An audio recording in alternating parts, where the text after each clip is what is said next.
क्या आपके साथ भी कभी ऐसा हुआ है? गेट पर कोरियर वाले को देखकर पल्लवी सोचने लगी, उसने तो कुछ सामान भी ऑर्डर नहीं किया, फिर ये क्या लाया होगा। पल्लवी के गेट खोलते ही कोरियर वाले ने उसके हाथ में शादी का कार्ड थमा दिया और हंसते हुए बोला, 1 महीने पहले ही किसी ने आपको शादी का कार्ड भेज दिया है, तब तक तो शायद आप भूल भी जाओगी। पल्लवी ने झट से शादी का कार्ड देखा और उससे बोली, नहीं भैया, मैं भूलूंगी नहीं, उसकी मौसेरी बहन की शादी है। गेट बंद करके तसल्ली से उसने कार्ड पढ़ा और शादी में चलने का मन बना लिया। वह सोचने लगी कि कितने सालों बाद उसके मायके में शादी निकली है, इस बहाने सभी से मिलना हो जाएगा। वह क्या पहनेगी और क्या शादी में देगी, इसी बारे में सोचने लगी।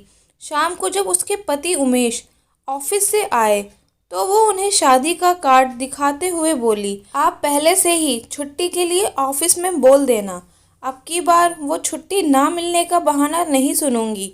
मौसी ने शायद इसीलिए 1 महीने पहले ही कार्ड भेज दिया है।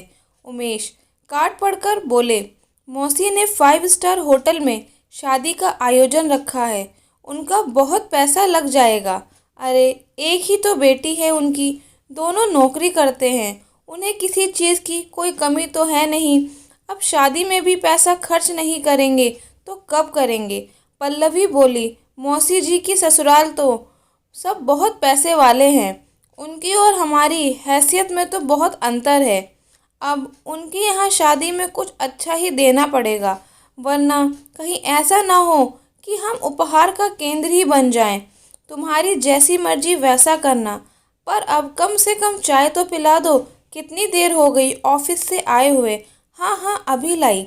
ऐसा कहकर पल्लवी रसोई में चली गई और थोड़ी देर में ही चाय नाश्ता लेकर आ गई। पल्लवी ने धीरे धीरे शादी की तैयारियां शुरू कर दी। अपने और पति के लिए और अपनी बेटी के लिए उसने कई सारी ड्रेस खरीद ली।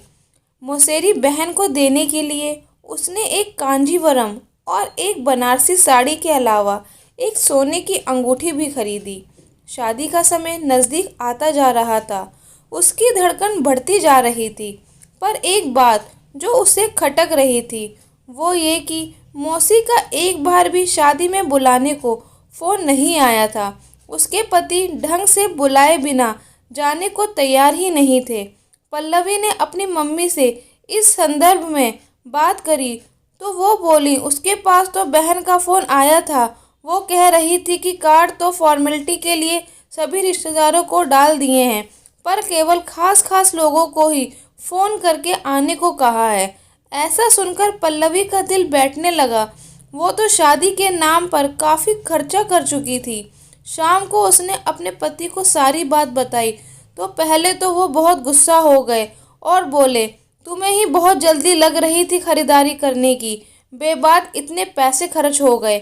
उमेश थोड़ा शांत हुए तो बोले, आजकल लोग बाग होटल में शादी तो रख लेते हैं, पर वहाँ प्लेट का हिसाब होता है, 400-500 लोगों का खर्चा भी लाखों में बैठ जाता है।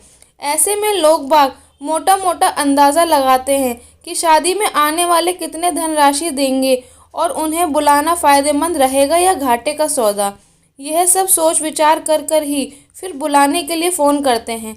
अच्छा हो अगर ऐसे लोग फॉर्मेलिटी के लिए कार्ड भी ना भेजें, ताकि दूसरा कोई बिना बात तैयारी तो ना करे।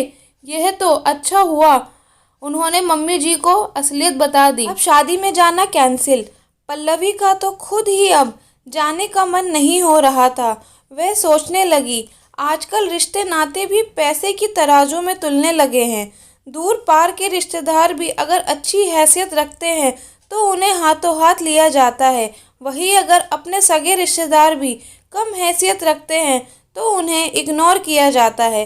पल्लवी को आज जो सबक मिला था वो उससे आहत तो बहुत हुई, पर आगे के लिए वो सचेत हो गई थी। धन्यवाद दोस्तों। अगर ये छोटी सी कहानी आपको पसंद आई हो तो चैनल को लाइक करें, शेयर करें और सब्सक्राइब करना ना भूलें।